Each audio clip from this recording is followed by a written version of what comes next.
ദൈവത്തിൻ്റെ അതിപരിശുദ്ധമായ നാമം വാഴ്ത്തപ്പെടുന്നതാകട്ടെ. ഇന്നും കർത്താവിൻ്റെ സന്നിധിയിൽ നമുക്ക് ഒരുമിച്ച് കൂടുവാൻ ഭാഗ്യം നൽകിയതോട് നമുക്ക് സ്തുതിക്കാം. കഴിഞ്ഞ ക്ലാസ്സുകൾ നാം പഠിച്ചുകൊണ്ടിരുന്നത് സത്യഗ്രന്ഥത്തിൻ്റെ പ്രത്യേകതയെക്കുറിച്ചായിരുന്നു.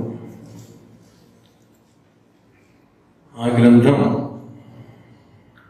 ദൈവത്തിൻ്റെ ഗ്രന്ഥമാണെന്നും സത്യഗ്രന്ഥത്തിൽ എഴുതിയിരിക്കുന്ന ഞാൻ നിങ്ങളെ അറിയിക്കാം എന്ന ദാനിയേൽ 10:21 ആസ്പദമാക്കിയാണ് ക്ലാസ് ആരംഭിച്ചത്. തുടർന്ന് അതിൻ്റെ ഉൽപ്പത്തിയെക്കുറിച്ചും വ്യാകരണത്തെക്കുറിച്ചും ശാസ്ത്രീയ വശങ്ങളെക്കുറിച്ചും നാം ചരിത്രപരമായിട്ടുള്ള കാര്യങ്ങളാണ് പരിശോധിച്ചുകൊണ്ടിരിക്കുന്നത്.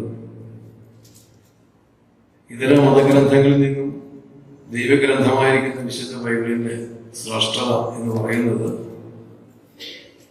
വിശ്വസാഹിത്യ നവോമണ്ഡലത്തിൽ അത്യുജ്വല ദാനമായി ശോഭിക്കുന്ന ഈ അനുഭവ ഗ്രന്ഥത്തിന്റെ പ്രതിഭാ പ്രഭാവം അതിവിശാലമാണ്. അതുകൊണ്ടാണ് സമസ്ത മനുഷ്യരെയും തന്നിലേക്ക് ആഹ്വാനം ചെയ്തുകൊണ്ടാണ് ഈ ഗ്രന്ഥം ദൈവത്തെ പരിചയപ്പെടുന്നത്. യശയ്യാപ്രവാചകന്റെ പുസ്തകം 45-ാം അധ്യായം 22-ാമത്തെ വാക്യത്തിൽ സർവ ഭൂസീമവാസികളുമായുള്ളവരെ നിങ്ങൾ എങ്കിലേക്ക് നോക്കി രക്ഷപ്പെടുക. സർവ ഭൂവാസികളെയും ഇതൊരുപോലെ ആഹ്വാനം ചെയ്യുകയാണ് തന്നിലേക്ക്. അതുപോലെ തന്നെ കർത്താവായ യേശുക്രിസ്തുവിന്റെ മനുഷ്യാവതാരവും സമസ്ത ജനതയ്ക്കുമുള്ള മഹാസന്തോഷം എന്നാണ് ലൂക്കോസിന്റെ സുവിശേഷം 2-ാം അധ്യായത്തിന്റെ 10-ാം വാക്യത്തിൽ ഗബ്രിയേൽ ദൂതൻ അറിയിക്കുകയാണ്, സർവ്വജനത്തിനുണ്ടാകുവാനുള്ള മഹാസന്തോഷം ഞാൻ എന്നെ സുവിശേഷിക്കുന്നു. കർത്താവായ ക്രിസ്തു എന്ന രക്ഷിതാവ് നിങ്ങൾക്ക് വേണ്ടി ബെത്ലഹേമിൽ ജനിച്ചിരിക്കുന്നു. സമസ്ത ജനതയ്ക്കുമുള്ള രക്ഷിതാവിനെയാണ് പരിചയപ്പെടുത്തുന്നത്. അതുപോലെ ഈ ബൈബിളിന് മാത്രമുള്ള ഒരു പ്രത്യേകതയാണ് വെളിപ്പാട് പുസ്തകം 1-ാം അധ്യായത്തിന്റെ 3-ാം വാക്യം നമ്മൾ വായിക്കുമ്പോൾ, ഇത് വായിക്കുന്നവൻ ഭാഗ്യവാൻ, വായിച്ച് കേൾപ്പിക്കുന്നവൻ ഭാഗ്യവാൻ, ഇതനുസരിക്കുന്നവൻ ഭാഗ്യവാൻ. അനുവാചകരെയും ശ്രോതാക്കളെയും അനുശ്വരകർത്താക്കളെയും ഒരുപോലെ ഭാഗ്യവാന്മാരാക്കി തീർക്കുന്ന പവിത്രവാക്യ സംഹിതയാണ് സത്യഗ്രന്ഥമായ വിശുദ്ധ ബൈബിൾ. അതുകൊണ്ടാണ് ഇന്നോളം ലോക ചരിത്രത്തിൽ ഭയപ്പെടാതെ പഠിക്കുവാൻ കഴിയുന്ന ഒരേ ഒരു ഗ്രന്ഥം ബൈബിൾ മാത്രമാണ്. മറ്റേത് മതഗ്രന്ഥം പഠിച്ചാലും അതെല്ലാം പേടിച്ച് പഠിക്കണം. കാരണം ശാസ്ത്രം വളർന്നു, ചരിത്രം ലോകത്ത് വെളിപ്പെട്ടുകൊണ്ടിരിക്കുന്നു. അപ്പോൾ പല ശാസ്ത്രീയ ചരിത്രപരമായ തെറ്റുകളും അത് കണ്ടെത്താൻ കഴിയും. എന്നാൽ ബൈബിൾ അങ്ങനെയല്ല പറയുന്നത്. ബൈബിൾ യശയ്യാപ്രവാചകന്റെ പുസ്തകം 1-ാം അധ്യായത്തിന്റെ 18-ാം വാക്യം പറയുന്നത്, വരുവിൻ നമുക്ക് തമ്മിൽ വാദിക്കാമെന്നാണ് പറയുന്നത്. ബൈബിളിനെതിരെ വരുന്ന എതിർ നിരൂപണങ്ങളെയും സഹർഷം സ്വാഗതം ചെയ്ത് എതിർ നിരൂപണത്തിന്റെ ചക്കിലിട്ട് ചതച്ചേർത്ത് ചാറിനകത്ത് ചണ്ടിയാക്കി പുറത്തെടുത്ത് ചരിത്രത്തിന്റെ ചവറ്റുകൊട്ടയിൽ വലിച്ചെറിഞ്ഞ ചരിത്രം ചവച്ചുകൊണ്ട് ചരിത്രത്തിൽ മുന്നേറുന്ന ചരിത്രം കണ്ട സാഹചര്യ വിശേഷമാണ്. അതുകൊണ്ടാണ് ബൈബിൾ പഠിക്കുമ്പോഴും മനസ്സിലാക്കുമ്പോഴും ഇത് ദൈവത്തിന്റെ ഗ്രന്ഥമാണെന്നും ആ ദൈവഗ്രന്ഥം സമസ്ത ജനതയ്ക്കും വേണ്ടി ദൈവം നൽകിയിരിക്കുന്നതാണ്. ഒരു പ്രത്യേക മതവിഭാഗത്തിന് വേണ്ടിയല്ല, പ്രത്യേക ഒരു ജനവിഭാഗത്തിന് വേണ്ടിയല്ല, സമസ്ത മനുഷ്യർക്ക്. അതുകൊണ്ടാണ് ലോകൈക രക്ഷകനായ കർത്താവായ യേശുക്രിസ്തുവിനെയാണ് ബൈബിൾ പരിചയപ്പെടുത്തിയിരിക്കുന്നത്. യോഹന്നാന്റെ സുവിശേഷം 4-ാം അധ്യായത്തിന്റെ 4-ാം അധ്യായത്തിന്റെ 42-ാം വാക്യം വായിക്കുമ്പോൾ ലോകരക്ഷിതാവായ യേശുക്രിസ്തുവിനെ കുറിച്ചാണ് അവിടെ സമരിയാക്കാർ ഉദ്ദേശിക്കുന്നത്. അതുപോലെ ഈ ദൈവഗ്രന്ഥം നമ്മൾ പരിശോധിക്കുമ്പോൾ ഇതിന്റെ ചരിത്രപരത എന്ന് പറയുന്ന നാം കഴിഞ്ഞ നാളുകളിൽ പരിശോധിച്ചത് യേശുക്രിസ്തു ചരിത്രത്തിലേക്ക് ഇറങ്ങി വന്നിരിക്കുന്നു. കഴിഞ്ഞ ക്ലാസ്സിൽ നമ്മൾ അതാണ് അനാദിയിൽ നിന്നും ക്രിസ്തു അഥവാ ചിരപുരാതനായ ക്രിസ്തു കാലത്തിലേക്ക് അവതരിച്ചിരിക്കുന്നു. അപ്പൊ കാലത്തിൽ അവതരിച്ച കർത്താവായ യേശുക്രിസ്തു, അതാണ് ഇന്നത്തെ നമ്മുടെ വിഷയം. കാലത്തിൽ അവതരിച്ച കർത്താവായ യേശുക്രിസ്തു. അപ്പൊ അത് നമുക്ക് വായിക്കേണ്ടത് ലൂക്കോസിന്റെ സുവിശേഷം 2-ാം അധ്യായം 30-31 വാക്യങ്ങൾ വായിക്കാം. ലൂക്കോസിന്റെ സുവിശേഷം 2-ാം അധ്യായം 30-31 വാക്യങ്ങൾ. ജാതികൾക്ക് വെളിപ്പെടുവാനുള്ള പ്രകാശവും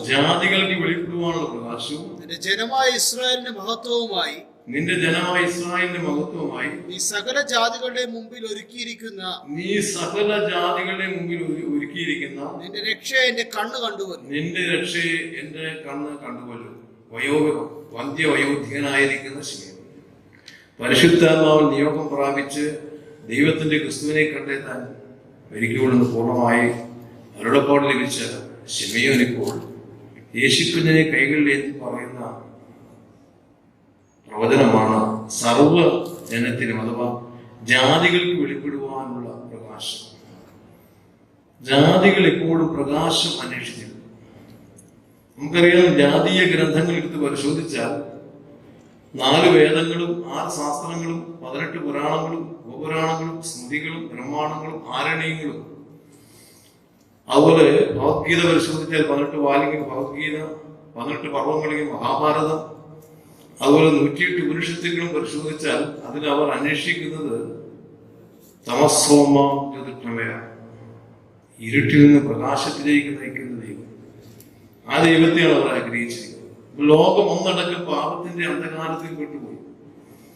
എന്തുകൊണ്ടാണ് അവരിത് അന്വേഷിക്കാനുള്ള കാരണം? അപ്പോസ്തലപ്രവൃത്തി 17-ാം അധ്യായത്തിന്റെ 26-ാമത്തെ വാക്യത്തിൽ പറയുന്നത്, ഒരുത്തിൽ നിന്ന് മനുഷ്യരെയൊക്കെയും ഉളവാക്കിയിരിക്കുന്നു എന്നാണ് അപ്പോസ്തലനായ പൗലോസ് അഥേനയിൽ പ്രസംഗിക്കുമ്പോൾ അവിടെ ഉദ്ധരിക്കുന്നത്. ഒരുത്തിൽ നിന്ന് മനുഷ്യാദിയൊക്കെ ഉളവാക്കിയിരിക്കുന്നു. അതുകൊണ്ട് റോമാലേഖനം 5:12 പറയുന്നത്, ഏകമനുഷ്യനാൽ പാപവും പാപത്താൽ മരണവും ലോകത്തിൽ കടന്നു. റോമാലേഖനം 3:23 പറയുന്നത്, എല്ലാവരും പാപം ചെയ്ത് ഒരുപോലെ ദൈവദേശില്ലാത്തവരായിത്തീർന്നു. ദൈവദേശം നഷ്ടപ്പെട്ടു പോയ മാനവരാശി. ആ മാനവരാശിക്ക് ദൈവം കൊടുത്ത വലിയൊരു വാഗ്ദത്തമാണ് ഉൽപ്പത്തി പുസ്തകം 3-ാം അധ്യായത്തിന്റെ 15-ാമത്തെ വാക്യത്തിൽ, സ്ത്രീയുടെ സന്തതി സർപ്പത്തിന്റെ തലയെ തകർന്നു. പൊതു തറവാട്ടിൽ നിന്ന് ലഭിച്ചത് വലിയ അറിവായിരുന്നു. എന്നാൽ നോഹയുടെ മക്കളായ സേം, ഹാം, യാബേറ്റ് അവർ ദൈവത്തോട് മത്സരിച്ച് ഗോപുരം പണിതു. അങ്ങനെ ദൈവം അവരുടെ ഭാഷ കലക്കി ലോകത്തിന്റെ നാനാ കോണുകളിലേക്ക് ചിതറപ്പെട്ടു പോയെങ്കിലും മൂല തറവാട്ടിൽ നിന്ന് കിട്ടിയ ആശയങ്ങളും പിന്നീട് മന്നം ചെയ്തെടുത്ത മന്ത്രോച്ചാരങ്ങളും ഉരുത്തിരിച്ചപ്പോൾ അത് മതഗ്രന്ഥങ്ങളായി മാറി. അതുകൊണ്ടാണ് ഇവിടെ അവർ അന്വേഷിച്ചത് പ്രകാശത്തെയാണെന്ന് പറയാൻ കാരണം, നമുക്കറിയാം, ഏഷ്യയുടെ പ്രകാശമെന്നാണ് സാധാരണ ശ്രീബുദ്ധനെ വിശേഷിപ്പിച്ചിരുന്നത്. ശ്രീബുദ്ധന് ഒരിക്കലും അവകാശപ്പെട്ടിട്ടില്ല. അതുപോലെ സ്വാമി വിവേകാനന്ദന് ഇന്ത്യയുടെ വെളിച്ചമെന്നാണ് വിളിച്ചത്. അവരൊരിക്കലും അത് അവകാശപ്പെട്ടിട്ടില്ല. എന്നാൽ ലോകചരിത്രത്തിൽ യോഹന്നാൻ സുവിശേഷം 8-ാം അധ്യായത്തിന്റെ 12-ാം വാക്യത്തിൽ യേശുക്രിസ്തു അവകാശപ്പെട്ടു. വായിക്കുക, യോഹന്നാൻ സുവിശേഷം 8-ാം അധ്യായം 12-ാമത്തെ വാക്യം. യേശു പിന്നെയും അവരോട് സംസാരിച്ചു, ഞാൻ ലോകത്തിന്റെ വെളിച്ചമാകുന്നു. എന്നെ അനുഗമിക്കുന്നവർ ഇരുളിൽ നടക്കാതെ ജീവന്റെ വെളിച്ചമുള്ളവർ ആകും എന്ന് പറഞ്ഞു. കർത്താവായ യേശുക്രിസ്തു പറയുകയാണ്, ഞാൻ ലോകത്തിന്റെ വെളിച്ചമാകുന്നു. എന്നെ അനുഗമിക്കുന്നവർ ഇരുളിൽ നടക്കാതെ ജീവന്റെ വെളിച്ചത്തിൽ നടക്കും. അതുകൊണ്ടാണ് ശിമയോനിപ്പെ കുഞ്ഞിനെ കൈകളിലേന്തി പറയുന്ന വാക്കാണ് നമ്മൾ വായിച്ചത്, ജാതികൾക്ക് വെളിപ്പെടുവാൻ ഉള്ള പ്രകാശം. അപ്പൊ ജാതീയ ലോകം ഒന്നടങ്കം ഈ അത്ഭുത പ്രകാശം അന്വേഷിച്ചിരുന്നു. എന്താണ് അത്ഭുത പ്രകാശത്തിന്റെ ആവശ്യകത? കാരണം ഈ അത്ഭുത പ്രകാശത്തിന് മാത്രമേ മനുഷ്യനെ സത്യത്തിന്റെ വഴികൂടെ നടത്താൻ കഴിയുകയുള്ളൂ. അപ്പൊ സത്യമാർഗം മനുഷ്യൻ തിരിച്ചു കൊടുക്കണമെങ്കിൽ അതിന് സദ്ഗുരുവായിരിക്കുന്ന, സനാതന ഗുരുവായിരിക്കുന്ന ഈശ്വരൻ തന്നെ മനുഷ്യനായി അവതരിച്ചേ പറ്റുകയുള്ളൂ. അതാണ് ഗുരു എന്ന വാക്കിന്റെ അർത്ഥം. സംസ്കൃതം പറയുന്നത് ഗുഹാരം, ഇരുട്ട്, രുഹാരം, പ്രകാശം. ഇരുട്ടിൽ നിന്ന് പ്രകാശത്തിലേക്ക് നയിക്കുന്നവനാണ് ഗുരു. അപ്പൊ അങ്ങനെ ഒരു ഗുരുവിനെ അവർ അന്വേഷിച്ചിരുന്നു. അതുകൊണ്ടാണ് സിഖ് മതഗ്രന്ഥമായ ഗ്രന്ഥസാഹിബ് പരിശോധിച്ചാൽ അതിലും അവര് ഗുരു വാണിയാണെന്നും ഗുരു രാതിര നാദിച്ച ഗുരു പരമദൈവത ഗുരു സൃഷ്ടി ചിതിരംസാധികരകാനുഗ്രഹാത്മകം ഹൃദം പഞ്ചവിധ ശാശ്വതം ഉപാസിതേന ഗുരു ഭജ എന്നാണ് അവർ ആഗ്രഹിച്ചത്. ഗുരുവായിരിക്കണമെങ്കിൽ അവൻ ആദിയും അന്തമില്ലാത്തവനായിരിക്കണം. ഗുരുവായിരിക്കുമ്പോൾ സൃഷ്ടി, സ്ഥിതി, സംഹാര, നിഗ്രഹ, അനുഗ്രഹ, പാലനം 5 ഗുണങ്ങളുണ്ടായിരിക്കണം. ആ ഗുരു നിത്യനായ ഗുരുവിനെ മാത്രമേ ഉപാസിക്കാൻ പാടുള്ളൂ എന്നാണ്, അപ്പൊ ആരാധിക്കാൻ പാടുള്ളൂ. അപ്പൊ ഗുരുവാണ് ഇരുട്ടകറ്റുന്നവൻ. അപ്പൊ ഗുരു ജീവിതത്തിൽ വന്നെങ്കിൽ മാത്രമേ സാക്ഷാൽ മനുഷ്യന്റെ അന്ധകാരം മാറുകയുള്ളൂ. അങ്ങനെ അന്ധകാരത്തിന് അഗ്രമായിരിക്കുന്ന ജനതയെ രക്ഷിക്കാനായിട്ട് ഭൂമിയിലേക്ക് അവതരിച്ചു വന്ന അവതാര പുരുഷനെ കുറിച്ച് അവരെ ആഗ്രഹിച്ചിരുന്നു. അതുകൊണ്ടാണ് നമ്മുടെ ഭാരതീയ മതഗ്രന്ഥങ്ങൾ പരിശോധിച്ചാൽ അതിന്റെ അടിസ്ഥാന വര്യന്മാരായിരിക്കുന്ന മഹേശ്വരന്മാർ കൊണ്ട് അവർ മലമുകളിൽ പോയി നാനാകത്വത്തിൽ ഏകത്വത്തിൽ ലയിച്ച് പല ബ്രഹ്മമായി ഈശ്വരനാക്കി ബ്രഹ്മമാവണം, മാത്രം ക്ഷേത്രമാവണം അവർ ആഗ്രഹിച്ചു. അങ്ങനെ വിശ്വാമിത്ര പരാശര മഹർഷിമാർ പച്ചനെയും പച്ചവെള്ളവും കഴിച്ചൊക്കെ തപസ് ചെയ്തുവെങ്കിലും അവർ പാപത്തിന്റെ അന്ധകാരത്തിൽ വീണുപോയി. അതുകൊണ്ടാണ് വിശ്വാമിത്രന് പരാശര മഹർഷി ഉണ്ടായ മകളാണ് അഥവാ ഈ ശകുന്തള എന്ന് പറയുന്നത്. പാലരുവി നടുവിൽ പണ്ട് പൗർണമി രാവിലെ മത്സ്യകന്യകയിൽ ഒരു മുക്കൂത്തിപ്പെണ്ണി ജനിച്ച മകനാണ് വേദവ്യാസൻ. അപ്പൊ കാമക്രോധം മുകളിൽ കുട്ടി ജനിച്ചിരിക്കുകൊണ്ട് പാപഭോഗം, പാപകർമ്മഭോഗം, പാപാത്മ, പാപസംഭവം. പാപത്തെ ജനിച്ച് പാപത്തെ ജീവിക്കുന്ന പാപിയായ മനുഷ്യൻ ഒരിക്കലും സാക്ഷാൽ പ്രകാശം കണ്ടെത്തുക അസാധ്യമാണ്. അപ്പോൾ അവരെഴുതിയ അവതാര പുരുഷന്മാരെ കുറിച്ച്. അവതാരം എന്ന വാക്കിന് സുകുമാരഴിക്കൂട് തത്വമസി എന്ന പുസ്തകത്തിൽ കൊടുത്തിരിക്കുന്ന അർത്ഥം മറ്റൊരു മണ്ഡലത്തിൽ നിന്ന് ഈ മണ്ഡലത്തിലേക്ക് വന്നവനെന്നാണ്. അങ്ങനെ മറ്റൊരു മണ്ഡലത്തിൽ നിന്ന് ഈ മണ്ഡലത്തിലേക്ക് വരുന്നവന് മാത്രമേ സാക്ഷാൽ പ്രകാശം കൊടുത്ത് ഗുരുവായിരിക്കാൻ കഴിയുകയുള്ളൂ. അർത്ഥാൽ മനുഷ്യനെ സത്യത്തിലേക്ക് നയിക്കാൻ കഴിയുകയുള്ളൂ. അതുകൊണ്ടാണ് അവരും പ്രതീക്ഷിച്ചു, അങ്ങനെ ഗുരുവിനെ കുറിച്ച് ആഗ്രഹിച്ചു. എന്നാൽ മഹർഷിവരന്മാരെല്ലാം 10 അവതാരങ്ങളെ കുറിച്ച് എഴുതിയത്. മത്സ്യക്കൂറോ വരാഗസ്യ നരസിംഹസ വാമനോ രാമോ രാമച്ച കൃഷ്ണ കൽക്കി ജനാർദ്ദന. വൈഷ്ണവ അവതാരം 10 പറയുന്നത്, ദശാവതാരം. അതില് 9ാമത്തെ അവതാരം ഭഗവാൻ കൃഷ്ണനും വന്ന് വേടഞ്ഞമ്പേറ്റ് കാനപുരിയിലേക്ക് പോയത് ഭാഗവതം 10ാം സ്കന്ധം എഴുതി വെച്ചിരിക്കെ ഇത് എങ്ങനെയാണ് പ്രകാശം ലോകത്തിന് ലഭിക്കുന്നത്? കലിയുഗത്തിൽ കൽക്കി വന്നാലും പ്രകാശം കൊടുക്കുവാനല്ല കലിയുഗത്തിൽ ഇരിക്കാനാണ്. അപ്പൊ എങ്ങനെ ഒരു പ്രകാശം ലഭിക്കും? അങ്ങനെ ആകെ അന്ധകാരത്തിൽപ്പെട്ടിരിക്കുന്ന ജനത. അതുകൊണ്ടാണ് അവരും എഴുതി വെച്ചു, ഈ പ്രപഞ്ച സൃഷ്ടാവായ ഈശ്വരൻ തന്നെ മനുഷ്യനായി അവതരിച്ചു വന്നെങ്കിൽ മാത്രമേ സാക്ഷാൽ പ്രകാശം ലഭിക്കൂ. അതിനവർ എഴുതിയത് ഋഗ്വേദങ്ങളുടെ 10ാമത്തെ വാല്യം പരിശോധിച്ചാൽ വേദങ്ങൾ 4ആണ്: ഋഗ്വേദം, യജുർവേദം, സാമം, അഥർവം. അത് ഋഗ്വേദത്തിന്റെ 10ാമത്തെ വാല്യം പരിശോധിച്ചാൽ അവിടെ പറയുന്നത് ഇപ്രകാരമാണ്: പുരുഷേവേദം സർവം വ്യത്ഭുതം വെച്ച ഭാവ്യം ഉദാമതത്വത്തെ സാധോ യഥോനാദിരൂപിത. ഈ സർവത്തിനും കാരണഭൂതനായിരിക്കുന്ന പുരുഷവിശേഷമുണ്ട്. ആ പുരുഷവിശേഷം തന്നെ ഭൂമിയിലേക്ക് മനുഷ്യനായി അവതരിക്കണം. അതെങ്ങനെ അവതരിക്കും? യസ്മാജാതം ന പുരി കിം ചൈനവായ ഭാവ ഭൂവ ഭൂവാവിനി ഈശ്വരപ്രജാപതി. സർവത്തെയും അഥവാ സൃഷ്ടാവായിരിക്കുന്ന സർവഭൂതങ്ങൾക്കും അടിസ്ഥാനമായിരിക്കുന്ന സർവേശ്വരനായ ഈശ്വരൻ തന്നെ ഭൂമിയിൽ മനുഷ്യനായി വരണം. അതുകൊണ്ടാണ് മഹർഷിവര്യന്മാർ ചോദിക്കുക, ഞങ്ങൾ ആരെയാണ് ആരാധിക്കേണ്ടത്? യജുർവേദത്തിൽ വായിക്കുമ്പോൾ കസ്മായി ദേവായി ഹവിഷാവി ദേവ, ഏത് ദേവന് ഞാൻ അവസർപ്പിക്കണം? ഖൻ എന്ന പ്രജാപതിക്ക്. ആ പ്രജാപതിക്ക് മാത്രമേ പ്രജാപതി ചരതെ ഗർഭേ അന്തർജായ മാനോ ഗതാവിജായതേ. പ്രജാപതി ഗർഭത്തിൽ ഉപവിഷ്ടനാകണം. അപ്പൊ ഗർഭത്തിൽ ഉപവിഷ്ടനായി ഈ ഭൂമിയിലേക്ക് മനുഷ്യാവതാരം ചെയ്തു വരുന്ന ഒരു അവതാര പുരുഷനെ കുറിച്ച് നമ്മൾ പ്രതീക്ഷിച്ചിരുന്നു. അതുകൊണ്ട് അത് ചന്ദ്രയ്ക്ക് ഉപനിഷത്ത് അത് തന്നെ പറയുന്നു, സദൈവ സമേതാഗ്രിയാസിദേഹമേവാതിഥി. എന്നാൽ ഈ പ്രപഞ്ചം ഈ രൂപത്തിൽ കാണുന്നതിന് ഒരു സത്യം ഉണ്ടായിരുന്നു, സത്യം ഏകമായിരുന്നു. അപ്പൊ ഏകമായിരിക്കുന്ന സർവത്തിന്റെ സൃഷ്ടമായിരിക്കുന്ന വിശ്വകർമാവായിരിക്കുന്ന വിശ്വം കർമ്മം ചെയ്തിരിക്കുന്ന പ്രജാപതി പ്രപഞ്ചത്തിലേക്ക് വരണമെന്ന് ആഗ്രഹിച്ചിരുന്നു. പക്ഷേ നൂറ്റാണ്ടുകൾ കഴിഞ്ഞ് പുരുഷാന്തരങ്ങൾ കഴിഞ്ഞിട്ടും അവർക്കത് കണ്ടെത്താൻ കഴിഞ്ഞില്ല. അതുകൊണ്ടാണ് ഇപ്പൊ അവസാന ഉപനിഷത്താചാര്യന്മാർ പറയുകയാണ്, തമസ്വമാം നിവൃത്തമേന, ഞങ്ങൾ ഇരുട്ടിലാണ് ഈശ്വര, ഇതിലൊന്നും ഞങ്ങളെ പ്രകാശത്തിലേക്ക് നയിക്കാൻ കഴിഞ്ഞില്ല. അപ്പൊ അതുകൊണ്ടാണ് സംവിധാസ്ത്രീയും പറയുന്നത്, ലോകൈക്യ രക്ഷകൻ ഈ ഭൂമിയിലേക്ക് വന്നേ പറ്റി. അങ്ങനെ സമസ്ത ജനവും ഒരുപോലെ ആഗ്രഹിച്ചിരിക്കുന്നു ഒരു ഉദ്ധാരകനെ. ആ ഉദ്ധാരകനായിരിക്കുന്നവൻ ഭൂമിയിലേക്ക് അവതരിച്ചു വരണമെങ്കിൽ എന്ത് സംഭവിക്കണം? നമുക്കറിയാം, നമ്മുടെ പ്രധാനപ്പെട്ട ആളുകൾക്ക് ഇവിടെ ഒരു പ്രധാനമന്ത്രി, നമ്മുടെ ഇന്ത്യയുടെ പ്രധാനമന്ത്രി ഒരിക്കൽ മോദിജി എറണാകുളത്ത് വന്നു മെട്രോ ഉദ്ഘാടനത്തിനായിട്ട്. ആദ്യം തന്നെ എന്ത് ചെയ്യണം? കേരള സർക്കാരിന് അപേക്ഷ സമർപ്പിച്ചു. അത് കേന്ദ്ര സർക്കാർ അംഗീകരിക്കണം. അതിനുശേഷം അവിടുന്ന് ഫാക്സ് സന്ദേശം നേരെ കേരളത്തിന്റെ സർക്കാരിലേക്ക് അയക്കും. അപ്പൊ ഇവിടെ സെക്യൂരിറ്റി എല്ലാം ക്ലിയർ ആയിരിക്കുന്നു. അങ്ങോട്ട് അറിയിച്ചാൽ മാത്രമേ പിറ്റേ ദിവസം മുതൽ പത്രമാധ്യമങ്ങളെല്ലാം വാചാലമാകും. ഇന്ന ദിവസം ഇത്രാം തീയതി ഇന്ന സമയത്ത് പ്രധാനമന്ത്രി കേരളത്തിൽ ഇന്ന സ്ഥലത്ത് ഇന്ന വിമാനത്താവളത്തിൽ വന്നിറങ്ങും, ഇന്ന വാഹനത്തിലൂടെ ഇന്ന വഴിയിലൂടെ യാത്ര ചെയ്ത് അദ്ദേഹം നേരെ മെട്രോയുടെ അവിടെ ചെല്ലും, മെട്രോ ഉദ്ഘാടനം ചെയ്യുമെന്ന് പറയും. അല്ലെ, ഈ പ്രപഞ്ചത്തെ അഥവാ ഇന്ത്യയുടെ പ്രധാനമന്ത്രിയായിരിക്കുന്ന മോദിക്ക് കേരളത്തിലെ ഒരു ജില്ലയിലെ എറണാകുളം ജില്ലയിൽ വന്നൊരു മെട്രോ ഉദ്ഘാടനം ചെയ്യണമെങ്കിൽ ഇത്രയും പദ്ധതി ഉണ്ടെങ്കിൽ അഖിലാണ്ടത്തിന് ഉടയവനായ ദൈവം പ്രപഞ്ചത്തിലേക്ക് മനുഷ്യനായി അവതരിക്കണമെങ്കിൽ അവനൊരു പദ്ധതി ഉണ്ട്. ആ പദ്ധതി രേഖപ്പെടുത്തി തന്നിരിക്കുന്ന പുസ്തകമാണ് ഈ സത്യഗ്രന്ഥം. അതുകൊണ്ടാണ് പൗലോസ് പറയുന്നത്, റോമാലേഖനം 3-ാം അധ്യായം അതിന്റെ 1-2 വാക്യം നമുക്ക് വായിക്കാം. എന്നാൽ യഹൂദന് എന്ത് വിശേഷത, അല്ല പരിച്ഛേദനയാൽ എന്ത് പ്രയോജനം? സകല വിധത്തിലും വളരെ ഉണ്ട്. ഒന്നാമത് ദൈവത്തിന്റെ അരുളപ്പാടുകൾ അവരുടെ പക്കൽ സമർപ്പിച്ചിരിക്കുന്നത് തന്നെ. ദൈവത്തിന്റെ അരുളപ്പാടുകൾ പ്രപഞ്ചത്തിൽ നൽകിയിരിക്കുന്ന ഒരേ ഒരു ജനത യഹൂദനാണ്. എന്തുകൊണ്ടാണ് അങ്ങനെ യഹൂദൻ കൊടുക്കാൻ കാരണം?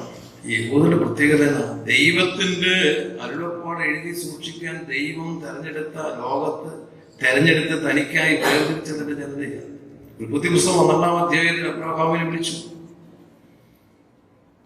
ആ അബ്രഹാമിലൂടെ ഇസ്ഹാക്കിലൂടെ യാക്കോബിനെ എന്നാ വിളിച്ചത്? ഉൽപ്പത്തി പുസ്തകം 35-ാം അധ്യായം 10-ാം വാക്യം വായിച്ചു. ഉൽപ്പത്തി പുസ്തകം 35-ന്റെ 10.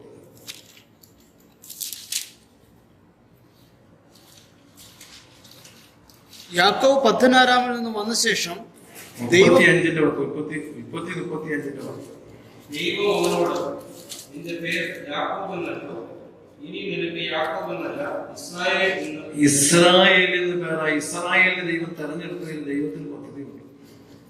അതുകൊണ്ടാണ് അപ്പോസ്തലനായ പൗലോസ് റോമാലേഖനത്തിൽ 9-ാം അധ്യായത്തിന്റെ 5-ാം വാക്യം കുറിച്ച്, റോമാലേഖനം 9-ാം അധ്യായത്തിന്റെ 5-ാമത്തെ വാക്യം, പിതാക്കന്മാരും അവർക്കുള്ളവർ തന്നെ ജഡപ്രകാരം ക്രിസ്തുവും അവരിൽ നിന്നല്ലോ ഉത്ഭവിച്ചത്. അവൻ സർവത്തിനും മീതെ ദൈവം വാഴ്ത്തപ്പെട്ടു. അപ്പൊ ജഡപ്രകാരം ക്രിസ്തു ആരിൽ നിന്ന് ഉത്ഭവിച്ചു വരണം? ജഡപ്രകാരം ആരിൽ നിന്ന് വരണം? ഇസ്രായേലിൽ നിന്ന് വരണം. ഇസ്രായേലിൽ നിന്ന് മാത്രമേ, കാരണം അവർക്കാണ് വാഗ്ദത്തം കൊടുത്തിരിക്കുന്നത്. അതുകൊണ്ടാണ് യേശുക്രിസ്തുവിന്റെ ജനനത്തെ കുറിച്ച് മത്തായി രേഖപ്പെടുത്തുമ്പോൾ ചരിത്രത്തിലേക്ക് ക്രിസ്തു എങ്ങനെ വന്നു എന്ന യാഥാർത്ഥ്യം രേഖപ്പെടുത്തുന്നത് മത്തായി സുവിശേഷം 1-ാം അധ്യായം 1-ാം വാക്യം നമുക്ക് വായിക്കാം.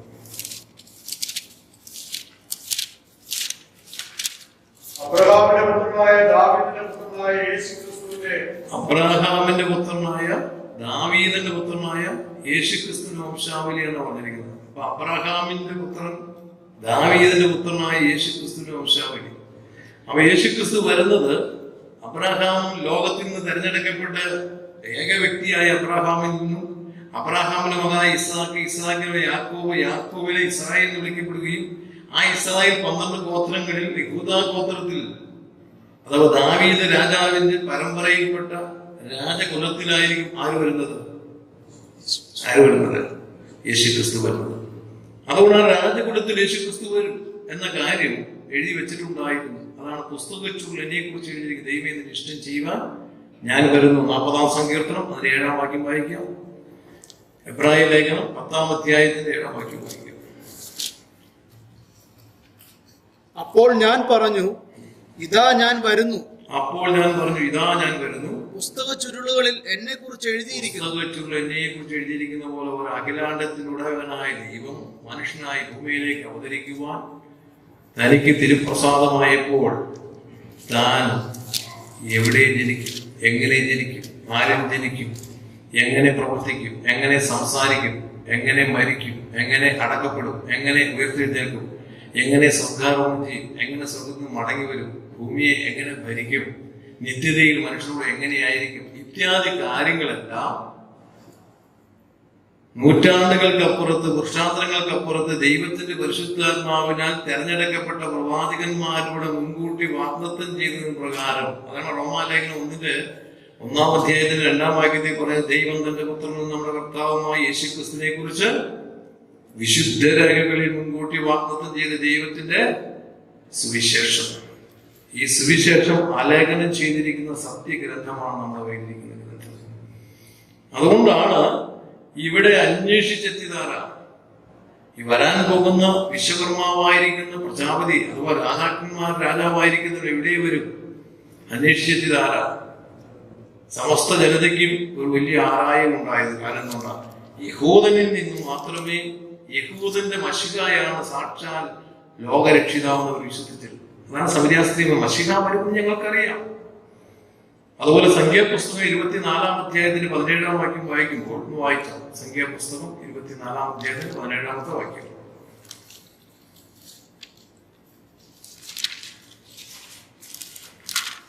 ഞാൻ അവനെ കാണും, ഇപ്പോഴല്ലതാനും ഞാൻ അവനെ ദർശിക്കും, അടുത്തല്ലതാനും യാക്കോബിൽ നിന്നൊരു നക്ഷത്രം ഉദിക്കും, ഇസ്രായേൽ ഒരു ചെങ്കോൽ ഉയരും, അത് മോവാബിന്റെ പാർശ്വങ്ങളെല്ലാം ഇത് ചെയ്യും. വായിക്കും. അപ്പൊ ഒരു നക്ഷത്രം ഉദിക്കുന്നത് എവിടുന്നാ? ലോകൈക രക്ഷകനായ യേശുക്രിസ്തുവിന്റെ ജനനത്തിങ്കൽ പറയുകയാണ്. BC 1440 കാലഘട്ടങ്ങളിൽ ഇന്നേക്ക് 3400 വർഷങ്ങൾക്ക് മോശയുടെ ദൈവം എഴുതി വെച്ചിരിക്കുകയാണ്. എവിടാ? ദാവീദിൽ നിന്നൊരു യാക്കോബിൽ നക്ഷത്രം ഉദിക്കും, ഇസ്രായേലിൽ ചെങ്കോല് ഉയരും. അതുകൊണ്ടാണ് കിഴക്കിന്റെ വിദ്വാൻമാർ മത്തായിയുടെ സുവിശേഷം 2-ാം അധ്യായത്തിന്റെ 1-ാം വാക്യം നമുക്ക് വായിക്കാം. മത്തായിയുടെ സുവിശേഷം 2-ാം അധ്യായം. ഹെരോദ രാജാവിന്റെ കാലത്ത് യേശു യഹൂദിയയിലെ ബെത്ലഹേമിൽ ജനിച്ച ശേഷം കിഴക്കുനിന്ന് വിദ്വാൻമാർ യെരൂശലേമിലെത്തി. യഹൂദന്മാരുടെ രാജാവായി പിറന്നവൻ എവിടെ എന്നാണ് ചോദ്യം. യഹൂദന്മാർ രാജാവായി പിറന്നവൻ അപ്പൊ അന്വേഷിച്ചു വന്ന യഹൂദന്മാരല്ല. അന്ന് ക്രിസ്ത്യാനി ഇല്ല. പിന്നെ ആരന്വേഷിക്കുന്നത്? പ്രകാശം അന്വേഷിക്കുന്നവർ, സത്യ വെളിച്ചം അന്വേഷിക്കുന്ന ലോക ജനത, അന്ധകാരത്തിൽ ആകുലമായിരിക്കുന്ന ഈ ലോകത്തെ രക്ഷിക്കാൻ ഒരു രക്ഷിതാവ് വന്നേ പറ്റുള്ളൂ. അത് വരുന്ന ഇസ്രായേലിൽ നിന്ന് വരും. അപ്പോൾ യാക്കോബിൽ നിന്ന് നക്ഷത്രം ഉദിക്കും. അത് മനസ്സിലാക്കി അവർ അന്വേഷിച്ചെത്തിയിരിക്കുക. അവിടെ എത്തിക്കഴിഞ്ഞപ്പോ ഹെരോദാസ് രാജാവ് ആരെ വിളിച്ചത്? മഹാപുരോഹിതന്മാരെ, ശാസ്ത്രിമാരെ വിളിച്ചിട്ട് ചോദിച്ചു, മശിഹ എവിടെയാണ് ജനിക്കുന്നത്? മശിഹ എവിടെ ജനിക്കും? കാരണം ഏദോമിനായിരിക്കുന്ന രാജാവിനറിയില്ല എവിടെയാ മശിഹ ജനിക്കുന്നത്. ആർക്കറിയാമുള്ളൂ? ഇസ്രായേൽക്കാർക്ക് അറിയാമോ? അതിന്റെ പ്രമാണികളായിരിക്കുന്ന മഹാപുരോഹിതനെ വിളിച്ചു, ശാസ്ത്രിമാരെ വിളിച്ചു. ഒക്കെ അവരെന്ത് ചെയ്തു? മീഖ 5:2 ഉദ്ധരിച്ചത്. BC 800 എഴുതി വെച്ച മീഖ 5:2 ഉദ്ധരിച്ചു. വായിച്ചു മീഖ 5.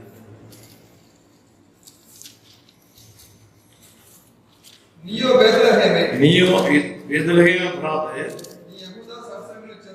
നീ യഹൂദാ ശാസ്ത്രങ്ങളിൽ ചെറുതായിരുന്നാലും ഇസ്രായേലിന്റെ അധിപതിയായിരിക്കുന്നവൻ എനിക്ക് നിന്നിൽ നിന്ന് ഉത്ഭവിച്ചു വരും. അപ്പൊ ഒന്ന് ബേത്ലഹേമിലായിരിക്കും ജനിക്കുന്നത്, രണ്ടാമത് നിർത്തരുത്. വായിക്കണം. അവന്റെ ഉത്ഭവം പണ്ടേ ഉള്ളതും ഇതാണ്. യേശുക്രിസ്തുവിനെ സംബന്ധിച്ച് പറയുമ്പോൾ പലരും ചോദിക്കുന്ന ഒരു ചോദ്യമുണ്ട്. യേശുക്രിസ്തു മനുഷ്യാവതാരം ചെയ്തു വന്ന ദിവസമാണ്. ഈ ഭൂമിയിൽ ജനിച്ച എല്ലാവർക്കും ഡേറ്റ് ഓഫ് ബർത്ത് ഉണ്ട്, അല്ലേ? ശരിയല്ലേ? എല്ലാവർക്കും അങ്ങനെ യേശുക്രിസ്തു ഡേറ്റ് ഓഫ് ബർത്ത് ഉണ്ടോ? ഡിസംബർ 25 ക്രിസ്തു ജനിച്ചു എന്ന് ഒരു കാലത്ത് ക്രിസ്മസ് ആഘോഷിച്ചിരുന്നവരാണ് ഞങ്ങളൊക്കെ, ക്രിസ്തു മാറ്റിപ്പെട്ടവർ. ഇന്ന് ലോകമെമ്പാടത് ഘോഷിക്കുന്നുണ്ട്. പക്ഷെ ബൈബിൾ ആദിയോടൊന്നും പരിശോധിച്ചാൽ ഒരിടത്ത് പോലും യേശുക്രിസ്തു ഡിസംബർ 25 ജനിച്ചു എന്ന് രേഖപ്പെടുത്തിയില്ല. ഇനി ലോക ചരിത്രകാരനായ HG വെൽസിന്റെ രേഖകൾ പരിശോധിച്ചാൽ, 1-ാം നൂറ്റാണ്ടിൽ ജീവിച്ചിരുന്ന യഹൂദ ചരിത്ര ജോസിഫിസിന്റെ രേഖ പരിശോധിച്ചാൽ, ടാറ്റിറ്റസിന്റെ രേഖ പരിശോധിച്ചാൽ, പ്ലിനിയുടെ രേഖ പരിശോധിച്ചാൽ, ഇങ്ങനെ അന്ന് ജീവിച്ചിരുന്നവരും അവരാരും എഴുതി വെച്ചിട്ടില്ല ഡിസംബർ 25 ക്രിസ്തു ജനിച്ചു. മനസ്സിലാക്കാം. പിന്നെ എങ്ങനെ ഡിസംബർ 25 ക്രിസ്മസ് ആയി വന്നു? അതിന്റെ ചരിത്രത്തിലൊരു വസ്തുതയുണ്ട്. അതിന്റെ ചരിത്ര വസ്തുത എന്ന് പറയുന്നത് AD 313 റോമൻ ചക്രവർത്തിയായ കുസ്തിനിയനോസ് താൻ മതപരിവർത്തനം ചെയ്ത് ക്രൈസ്തവ മാർഗത്തെ ഒരു മതമായി പ്രഖ്യാപിച്ചു. അതാണ് മിലാൻ വിളംബരം എന്ന് പറയുന്നത്. അങ്ങനെ മിലാൻ വിളംബരത്തിന് ശേഷം പാഗൺ മതത്തിലെയും റോമൻ മതത്തിലെയും അനേകർ ക്രൈസ്തവ മതത്തിലേക്ക് ചേക്കേറി. അവർ സൂര്യനെ ആരാധിച്ചിരുന്നു. സൂര്യദേവന്റെ ജന്മദിനമാണ് ഡിസംബർ 25. ഉത്തരായനത്തിൽ നിന്നും ദക്ഷിണായനത്തിലേക്ക് സൂര്യൻ മാറുന്നതാണ് അവർ ജന്മദിനമായി ഘോഷിച്ചിരുന്നത്. അതിനും ഒരു വലിയ ഒരു കഥയുണ്ട്. എന്താ കാര്യം വെച്ചാൽ, നീനസ്, മഡോണ, ജൂപ്പിറ്റർ ദേവീദേവന്മാരെയാണ് അവർ ആരാധിച്ചിരുന്നത്. അപ്പൊ അത് നീനസിന്റെ ജനനവുമായി ബന്ധപ്പെട്ടാണ് സൂര്യദേവനെ ആരാധിച്ചത്. അതുകൊണ്ടാണ് AD 375 ആദ്യത്തെ ക്രിസ്മസ് ആഘോഷം ഡിസംബർ 25 ആഘോഷിച്ചു തുടങ്ങിയത്. അപ്പോൾ എന്തുകൊണ്ടാണ് നാം വിശ്വാസികളായിരിക്കുന്ന നാം ഈ ക്രിസ്മസ് ഒരു ദിവസം കൊണ്ട് ആഘോഷിക്കാത്തതിന്റെ കാരണം? പലരും പറയും നിങ്ങൾക്കേക്കാൾ കൂടുതൽ ക്രിസ്തുവിനോട് സ്നേഹം ഞങ്ങൾക്കാണ്, അതുകൊണ്ടാണ് ഞങ്ങൾ ഡിസംബർ 25 നല്ല നക്ഷത്രങ്ങളൊക്കെ ഉണ്ടാക്കി വന്ന പുതുമയായിരിക്കുന്ന പുൽക്കൂടൊക്കെ ഉണ്ടാക്കി ഒരു കാലത്ത് ഉണ്ണിയെ ഉണ്ടാക്കി ഉണ്ണിയെ നടന്ന് പാട്ടൊക്കെ പാടി ഞങ്ങളത് ആഘോഷിക്കുന്നു. പക്ഷെ നിങ്ങൾ വിശ്വാസികൾ എന്ന് പറയുന്നവര് എന്തുകൊണ്ടത് ആഘോഷിക്കുന്നില്ല? എന്തുകൊണ്ട് ആഘോഷിക്കുന്നില്ലെന്ന് ചോദിച്ചാൽ എന്താ പറയുന്നത്? ഒന്ന്, ദൈവത്തിന്റെ ഗ്രന്ഥമായി വിശുദ്ധ ബൈബിളാണ് യേശുക്രിസ്തു എന്നും ജനിച്ചു എന്ന് രേഖപ്പെടുത്തിയിരിക്കുന്നത്. അവ ആ രേഖപ്പെടുത്തിയിരിക്കുന്ന പ്രകാരം വചനപ്രകാരം മുന്നോട്ട് പോകുന്ന സത്യവിശ്വാസികളെന്നാണ്. സത്യവിശ്വാസികളായിരുന്നു നമ്മെ സംബന്ധിച്ചിടത്തോളം യേശുക്രിസ്തു എന്ന് ജനിച്ചു എന്ന് ചോദിച്ചാൽ അത് ഉത്തരം പറയണം. കർത്താവായ യേശുക്രിസ്തു എന്നാണ് ഭൂമിയിലേക്ക് തിരുവവതാരം ചെയ്തത്. അവതാരം എന്ന വാക്ക് ഞാൻ പറഞ്ഞല്ലോ, മറ്റൊരു മണ്ഡലത്തിലേക്ക് ഇറങ്ങി വന്നവൻ അത് യേശുക്രിസ്തു മാത്രമേ ഉള്ളൂ. അതുകൊണ്ടാണ് അങ്ങനെ കർത്താവായ യേശുക്രിസ്തു എന്നാ വന്നെന്ന് ചോദിച്ചാൽ നമ്മൾ ഇന്ന് ഉത്തരം പറയും. ഒന്ന്, ചരിത്രം പരിശോധിച്ചാൽ യേശുക്രിസ്തുവിനെ കുറിച്ച് ആധികാരികമായി ചരിത്രം പറഞ്ഞിരിക്കുന്ന ആരാണ്? ബൈബിളിലെ 4 സുവിശേഷങ്ങളിൽ ലൂക്കോസിന്റെ സുവിശേഷം 1-ാം അധ്യായത്തിന്റെ 1-ാം വാക്യം വായിച്ചു. ലൂക്കോസിന്റെ സുവിശേഷം 1-ാം അധ്യായത്തിന്റെ 1-ാമത്തെ വാക്യം. ശ്രീമാനായ തെയോഫിലസേ, ആദ്യം മുതൽ കണ്ട സാക്ഷികളും വചനത്തിന് സൂക്ഷകരുമായവർ നമ്മളെ ഫലമേൽപ്പിച്ചതുപോലെ നമ്മുടെ ഇടയിൽ പൂർണ്ണമായിട്ട് പ്രമാണിച്ചു എന്ന കാര്യം ചരിത്രം ചമയ്ക്കാൻ പോവുകയാണ്. ആരാ? ലൂക്കോസ്. എന്താ പറയുക? ക്രമമായി പഠിച്ച് വായിച്ചു, ക്രമമായി പഠിച്ച് കൃത്യമായ കാര്യങ്ങളിൽ ലഭ്യമായിരിക്കുന്ന അറിവുകളുടെ ശേഖരിച്ചുകൊണ്ട് ചരിത്ര വസ്തുതകളെ നിലനിർത്തിക്കൊണ്ട് ഞാൻ ഒരു ചരിത്രം ചമക്കാൻ പോവാം. ആരോടെ പറഞ്ഞ? ശ്രീമാനായ തെയോഫിലസേ, ശ്രീമാനായ ഫെലിക്സ്, ശ്രീമാനായ ഫെസ്തോസ് എന്നെല്ലാം പൗലോസ് അഭിസംബോധന ചെയ്തിരിക്കുന്നത് കുറഞ്ഞ പക്ഷം ഒരു ഗവർണറുടെ പദവിയുള്ള വ്യക്തിയാണ്. അങ്ങനെയെങ്കിൽ അത്രമാത്രം പദവിയുള്ള ഒരു വ്യക്തിയെ മുന്നിൽ കണ്ടുകൊണ്ടാണ് ലൂക്കോസ് ആധികാരികമായി പറയുന്നത്, ഞാൻ ക്രമമായി പഠിച്ച് ഒരു ചരിത്രം ചുമക്കാൻ പോവുകയാണ്, ഞാൻ രേഖപ്പെടുത്താൻ പോവുകയാണ് എന്ന് പറഞ്ഞ് ലൂക്കോസ് വീണ്ടും ലൂക്കോസിന്റെ സുവിശേഷം 2-ാം അധ്യായത്തിന് 1-2 വാക്യം വായിച്ച്. ലൂക്കോസിന്റെ സുവിശേഷം 2-ാം അധ്യായത്തിന് 1-2 വാക്യങ്ങൾ. ആ കാലത്ത് അവിടെ അത്ര പറഞ്ഞു. ആ കാലത്ത് എന്ന് പറയുമ്പോൾ അഗസ്തോസ് കൈസറുടെ വാഴ്ചയുടെ കാലഘട്ടം റോമൻ നാൾവഴി പുസ്തകം പരിശോധിച്ചാൽ BC 31 മുതൽ AD 14 വരെ കാലഘട്ടമാണ്. അപ്പൊ ആ കാലഘട്ടം, അതാണ് ആ കാലത്ത് അന്നൊക്കെ രാജാക്കന്മാരുടെ ഇന്ന ഭരണപക്ഷത്തിൽ നിന്നാണ് ചരിത്രം രേഖപ്പെടുത്തുന്നത്. അപ്പൊ AD BC തിരിച്ചിട്ടില്ല. അതുകൊണ്ടാണ് ഇന്ന രാജാവിന്റെ വാഴ്ചയുടെ കാലഘട്ടത്തിൽ, അഗസ്തോസ് കൈസറുടെ വാഴ്ചയുടെ കാലഘട്ടം ചരിത്രം പരിശോധിച്ചാൽ BC 31 മുതൽ AD 14 വരെ കാലഘട്ടം. ആ കാലഘട്ടത്തിൽ വീണ്ടും പറയാണ് കൊറേനിയസ് സിറിയ നാട് വാഴുമ്പോൾ, കൊറേനിയസ് 2 വട്ടം സിറിയ നാട് വാഴതായിട്ട് ചരിത്ര രേഖകളുണ്ട്. കാരണം സിറിയയുടെ ഗവർണറായിരിക്കുന്ന കൊറേനിയസിന് യഹൂദിയയുടെ ഭരണം കൂടി കൊടുക്കാനുണ്ടായ കാരണം 2 പേർവഴി ചാർത്തൽ നടന്നു. സെൻസസ് ഒന്ന് BC 6-നും 4-നും ഇടയ്ക്ക്, മറ്റൊന്ന് AD 9-ലാണ് നടന്നത്. അതുകൊണ്ടാണ് അവിടെ പറയുന്നത് കൊറേനിയ സിറിയ നാട് വാഴുമ്പോൾ 1-ാമത്തെ ചാർത്തലിന്റെ സമയത്താണ് ലൂക്കോസ് എഴുതുന്നത്. അപ്പൊ 1-ാമത്തെ ചാർത്തൽ എന്നാ നടന്നത്? BC 6-നും 4-നും ഇടയ്ക്കാണ് നടന്നത്. അപ്പൊ BC 31-നും 14-നും ഇടയ്ക്ക് അഗസ്തോസ് വാഴ്ചയുടെ കാലഘട്ടം. ആ കാലഘട്ടത്തിൽ കൊറേനിയ സിറിയ നാട് വാഴുമ്പോൾ 1-ാമത്തെ ചാർത്തൽ നടന്ന കാലഘട്ടം. അർത്ഥാൽ BC 6-നും 4-നും ഇടയ്ക്ക് യേശുക്രിസ്തു ഭൂമിയിലേക്ക് മനുഷ്യനായി അവതരിച്ചു എന്നാണ് ബൈബിൾ ചരിത്രരേഖ രേഖപ്പെടുത്തിയിരിക്കുന്നത്. അപ്പൊ അങ്ങനെ കർത്താവിന്റെ വരവിനെ കുറിച്ച് പറയുമ്പോൾ അന്നത്തെ BC 6-നും 4-നും ഇടയ്ക്ക് പറയാൻ കാരണം എന്താ കാരണം? നമ്മളത്ര കൃത്യമായിട്ടൊക്കെ പറയാൻ കാരണം ഹെറോദാസ് മഹാരാജാവ് മരിച്ചത് BC 4-ലാണ്. മത്തായി സുവിശേഷത്തിൽ നമുക്ക് വായിക്കുമ്പോൾ വലിയ ഹെറോദാസിനെ രേഖപ്പെടുത്തിയിരിക്കുന്നത്. വലിയ ഹെറോദാസിന്റെ അടുക്കലാണ് അന്വേഷിച്ച് ചെല്ലുന്ന വിദ്വാൻമാർ.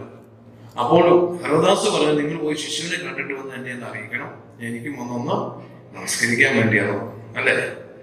പക്ഷെ അങ്ങനെ പറഞ്ഞു കഴിഞ്ഞപ്പോൾ ദൈവദൂതൻ പ്രത്യക്ഷപ്പെട്ടു പറഞ്ഞു, അവൻ കുഞ്ഞിനെ വധിക്കാൻ നോക്കുകയാണ്, അതുകൊണ്ട് നിങ്ങൾ ഈജിപ്തിലേക്ക് ഓടിപ്പോകും.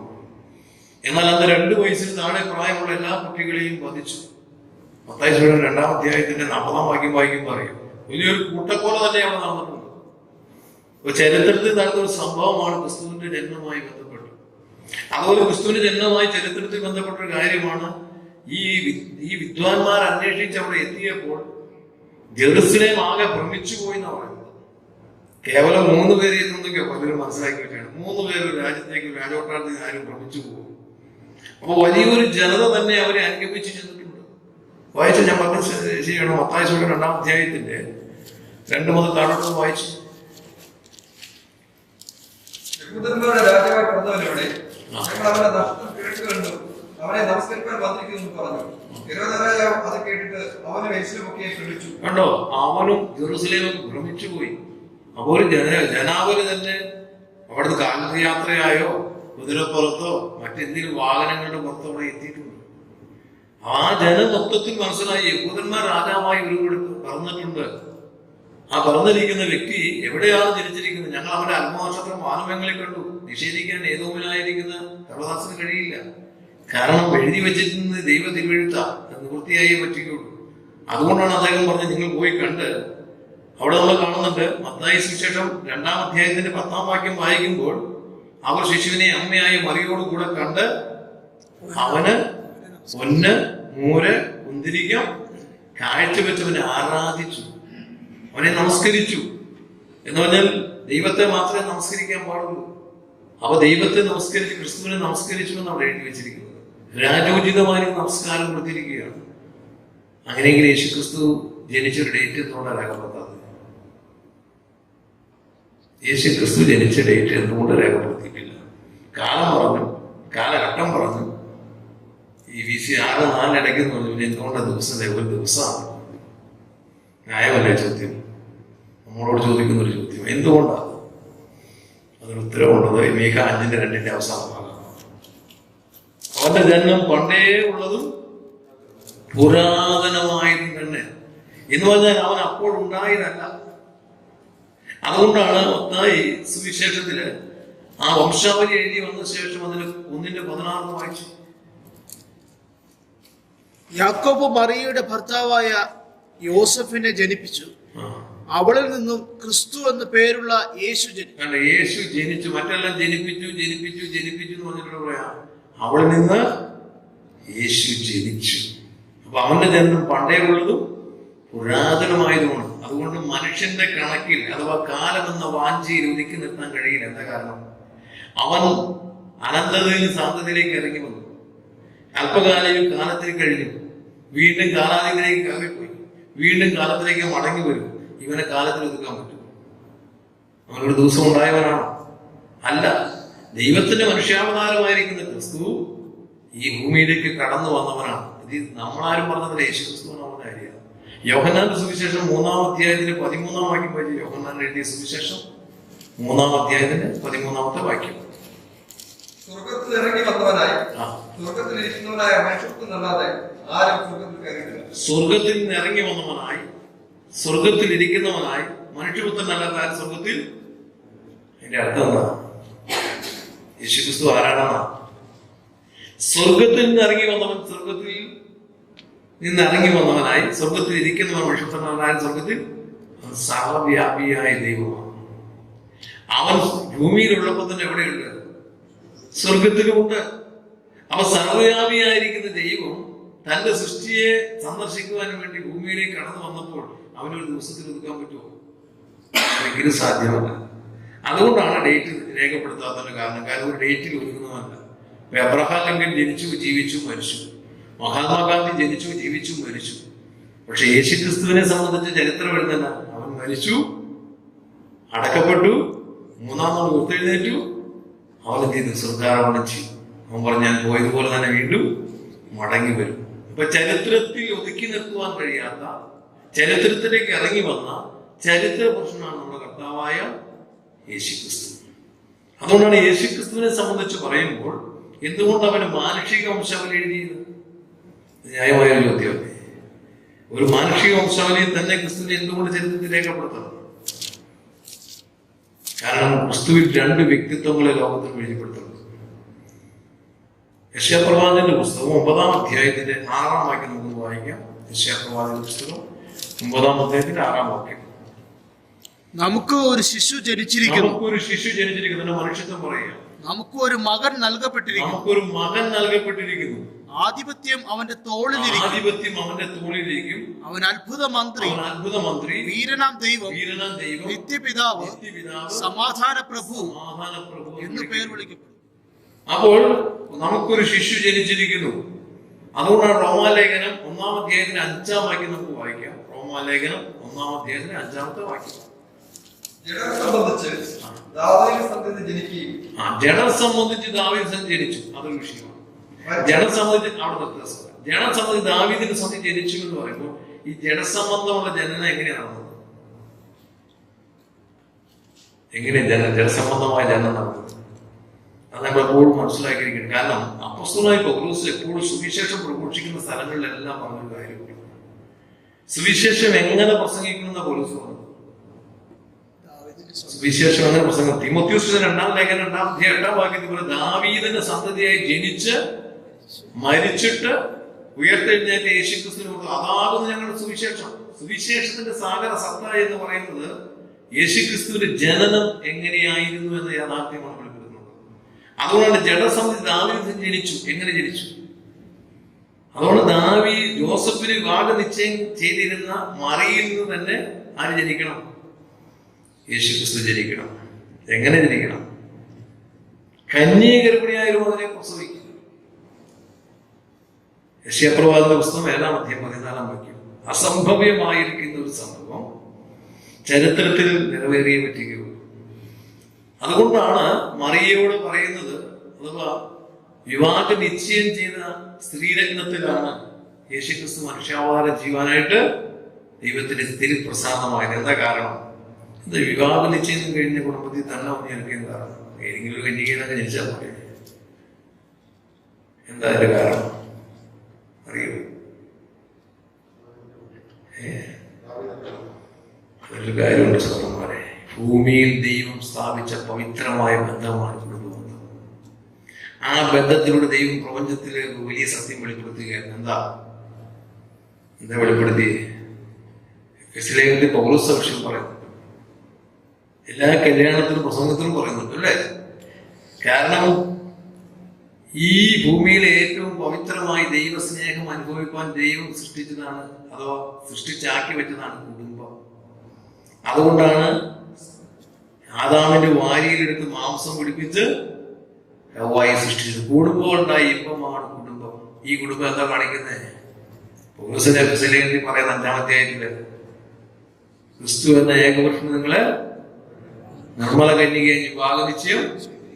അപ്പൊ കർത്താവായ യേശുക്രിസ്തുവിന്റെ സഭയും താനും തമ്മിലുള്ള അഭേദ്യമായ ബന്ധത്തെ, ആ വലിയ ബന്ധത്തിന്റെ മാർമിക സത്യത്തെ ലോകത്തിന് വെളിപ്പെടുത്തുവാൻ ദൈവത്തിന് പ്രസാദമായപ്പോൾ കന്യകരുടെ ഒരു മകനെ പ്രസവിക്കുമെന്ന് പറഞ്ഞത് ഒരു കാര്യം, ഒന്ന് താൻ ഈ ഭൂമിയിൽ എന്താണ് ചെയ്യുവാൻ പോകുന്നതെന്ന് യാഥാർത്ഥ്യത്തെ മാർമിക സത്യത്തെ വെളിപ്പെടുത്തി.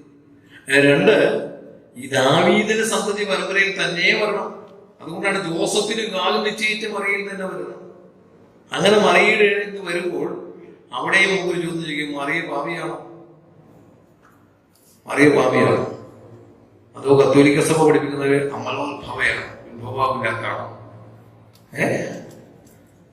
ആണോ? 51-ാം സങ്കീർത്തനത്തിന്റെ 5-ാം വാക്യത്തിൽ അപ്പോ ദാവീദ് പറഞ്ഞ, ഞാൻ അകൃത്യത്തിൽ ഒരുവായി പാപത്തിൽ എന്റെ അമ്മ എന്നെ ഗർഭം ധരിച്ചു. ദാവീദ് പാപിയാണ്.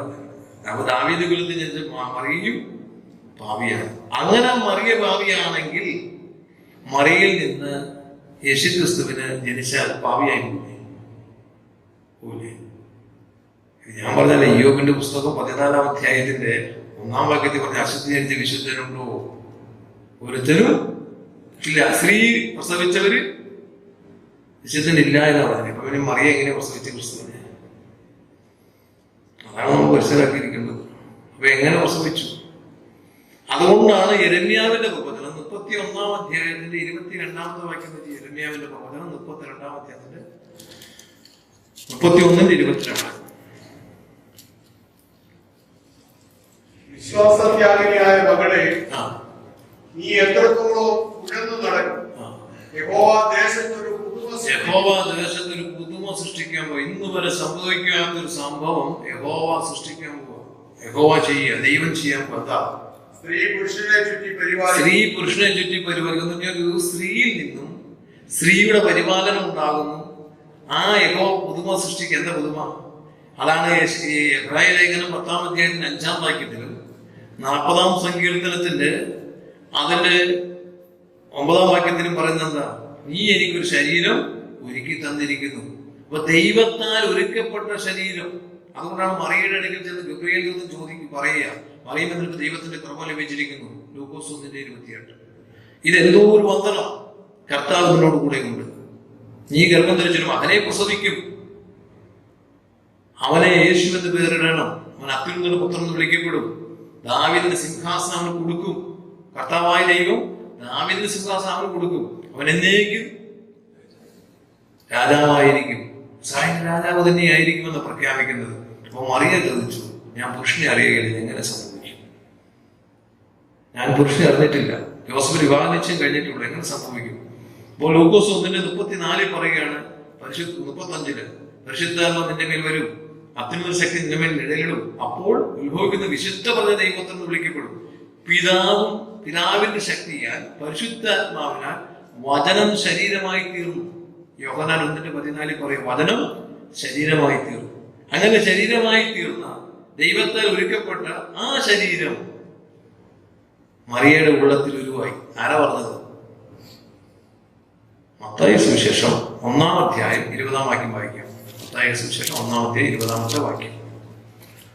ഇങ്ങനെ നനച്ചിരിക്കുമ്പോൾ കർത്താവിന്റെ ദൂതൻ അവന് സ്വപ്നത്തിൽ പ്രത്യക്ഷനായി, ദാവീദിന്റെ മകനായ യോസഫേ, നിന്റെ ഭാര്യയായ മറിയയെ ചേർത്തുകൊള്ളുവാൻ ശങ്കിക്കേണ്ട. അവളിൽ ഉൽപാദിതമായത് പരിശുദ്ധാത്മാവിലല്ലോ എന്ന് പറഞ്ഞാൽ മറിയയുടെ ഗർഭത്തിൽ ഉപവിഷ്ടമായിരിക്കുന്ന വചനം, ആ വചനം ശരീരമെടുത്തപ്പോൾ മറിയയിൽ നിന്ന് എന്തെങ്കിലും സ്വീകരിച്ചോ? മറിയയിൽ നിന്ന് എന്തെങ്കിലും സ്വീകരിച്ചുവോ? സ്വീകരിച്ച ആരായിപ്പോ? ഭാവിയായി. അപ്പൊ മറിയയുടെ ജീൻ യേശുക്രിസ്തുവിൽ വന്നാൽ യേശുക്രിസ്തു ആരാവും? ഭാവിയാവും. ഒരു ഉദാഹരണം പറഞ്ഞാൽ, ഒരു സായിപ്പ് ദമ്പതികൾക്ക് അവർക്ക് മക്കൾ ആവശ്യമുണ്ട്. പക്ഷേ ആ മദാമയ്ക്ക് ഗർഭം ധരിക്കാൻ കഴിയാത്തൊരവസ്ഥ വന്നാൽ ഒരു നീഗ്രോ വനിതയുടെ ഗർഭപാത്രം വാടകയ്ക്ക് എടുത്തിരിക്കട്ടെ. സയൻസ് പറയുന്ന പോലെ ബീജസങ്കലനമൊക്കെ നടത്തി ടെസ്റ്റ് ട്യൂബില് നേരെ ഈ സ്ത്രീയുടെ ഗർഭപാത്രത്തിൽ നിക്ഷേപിച്ചാൽ 9 മാസം 9 നാഴിക 9 വിനാഴികയും കഴിയുമ്പോൾ സ്ത്രീ പ്രസവിക്കും, അല്ലേ? ആ കുട്ടിക്ക് ആവശ്യമായിരിക്കുന്ന അന്നജ ഭാവങ്ങളെല്ലാം ലഭിക്കുന്നത് ഈ സ്ത്രീയിൽ നിന്നുള്ള കുടിയിലൂടെ ആയിരിക്കും. ഒരു മാറ്റമില്ല, ആണല്ലോ. ആ കുട്ടി ജനിച്ചു കഴിയുമ്പോൾ ആ കുട്ടിക്ക് ഈ സായിപ്പിന്റെ കളറായിരിക്കും, അത് നീഗ്രയുടെ കളറായിരിക്കും. ആരെപ്പോലെ ഇരിക്കും? ആ സ്ത്രീയുടെ യാതൊരു ഗുണവും അതിലുണ്ടാവില്ല. ആ മാതാമേനെ പോലെ സാഹിബിനെ പോലെ ഇരിക്കും. എന്താ കാരണം? ഈ ഗർഭപാത്രത്തിൽ ഇത് 10 മാസം 9 മാസം 9 നാഴിക 9 വിനാഴികയും കിടന്നു വന്നിട്ട് അവിടെ എന്ത് ചെയ്യുന്നില്ല? സ്വഭാവത്തില് അത് ബാധകമാകുന്നില്ല. കാരണം ജീനുകൾ തമ്മിൽ ചേരുന്നില്ല. അപ്പൊ അതുകൊണ്ടാണ് നമുക്ക് വായിക്കുന്നത്. ഇത് ഉത്തരം ഞാൻ വായിക്കാം. ലൂക്കോസിന്റെ സുവിശേഷം 11-ാം അധ്യായം 27-ാം വാക്യം പഠിച്ചു.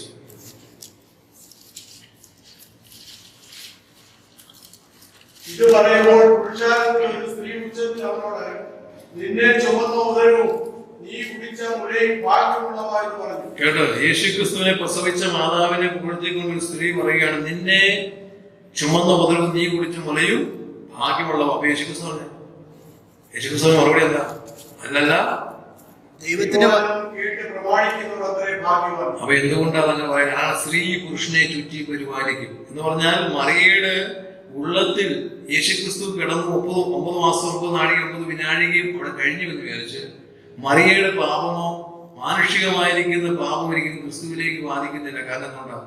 അവന്റെ ജന്മം പണ്ടേ ഉള്ളതും പുരാതനമായത് തന്നെ. അതുകൊണ്ടാണ് ഇത് ഞാൻ പറഞ്ഞതല്ല. ഗലാത്യ ലേഖനം 4-ാം അധ്യായത്തിന് 4-ാം വാക്യത്തിൽ പൗലോസ് പറഞ്ഞ കാര്യം.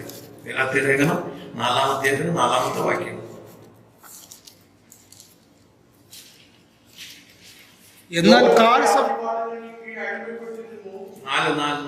കാലസമ്പൂർണത വന്നപ്പോൾ എന്നാൽ കാലസമ്പൂർണത വന്നപ്പോൾ എന്ന് പറഞ്ഞാൽ മനുഷ്യന് ദൈവം കൊടുത്തിരുന്ന പ്രമാണധിഷ്ഠിതമായ മതകർമ്മങ്ങൾ എല്ലാം പരാജയമായി തീർന്നപ്പോൾ, മനുഷ്യൻ തന്റെ സ്വന്തം ശക്തി കൊണ്ടോ ബുദ്ധി കൊണ്ടോ കഴിവുകൊണ്ടോ കർമ്മകാണ്ഡങ്ങൾ കൊണ്ടോ ഒരിക്കലും ഈശ്വര സന്നിധിയിൽ നീതീകരിക്കപ്പെടാൻ കഴിയാതെ വന്നപ്പോൾ, കാലസമ്പൂർണത വന്നപ്പോൾ ദൈവം തന്റെ പുത്രനെ സ്ത്രീയിൽ നിന്ന് ജനിച്ചവനായി, ന്യായപ്രമാണത്തിന് കീഴിൽ ജനിച്ചവനായി നിയോഗിച്ചത് അവൻ ന്യായപ്രമാണത്തിന് കീഴിലുള്ളവരെ വിലയ്ക്ക് വാങ്ങിയിട്ട് നാം പുത്രത്വം പ്രാപിക്കേണ്ടതിന് എന്ന് പറഞ്ഞാൽ, എന്തുകൊണ്ട് യേശു ക്രിസ്തു ഇസ്രായേലിൽ യഹൂദന്മാരിൽ ഒരു യഹൂദനായി ജനിച്ചു എന്ന് ചോദിച്ചാൽ, ഒന്നോടെ പറയാണ് അവൻ സ്ത്രീയുടെ സന്തതിയായി. യഥാർത്ഥ സ്ത്രീയുടെ സന്തതിയാണോ?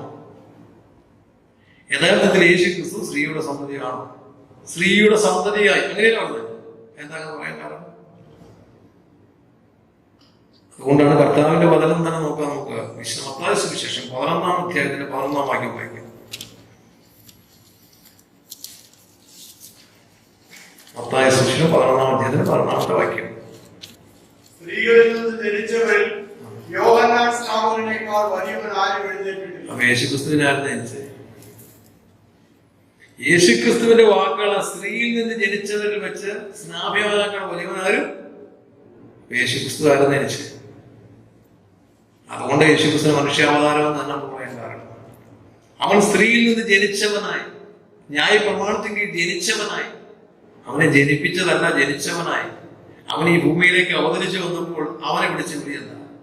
സാധാരണ ഒരു ശിശു ഉണ്ടായ ശിശുവിനെ എന്തെന്ന് വിളിക്കുന്നത്? നമുക്കൊരു ശിശു ജനിച്ചിരിക്കുന്നല്ലോ പ്രവചനം കിടക്കുന്നത്. മകൻ നൽകുമ്പോൾ യേശുക്രിസ്തുവിനെ എങ്ങനെയാണ് അഭിസംബോധന ചെയ്തത്?